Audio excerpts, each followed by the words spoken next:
Abychom zjistili, jak nám polarizované čočky pomáhají vidět lépe, musíme nejprve pochopit vlastnosti světla a to, jak dochází k jeho polarizaci. Denní světlo vzniká ve slunečním jádru fúzí dvou atomů vodíku na jeden atom hélia.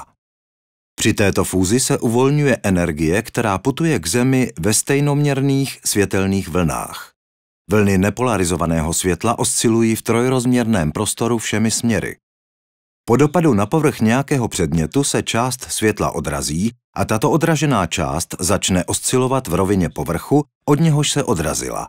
Stává se tak polarizovaným světlem. Protože většina ploch kolem nás je horizontální, převládá horizontálně polarizované světlo. Obvykle jde o rozptýlené světlo, které způsobuje oslnění a ruší naše vidění. Jediným způsobem, jak oslnění zabránit, je používání polarizačních čoček s horizontální osou absorpce. Tyto čočky pohlcují horizontálně polarizovanou část světla, takže zamezují oslnění a propouštějí pouze světlo, které nese informace. Polarizační čočky Nupolar jsou jednou z nejmodernějších zrakových pomůcek v optickém průmyslu.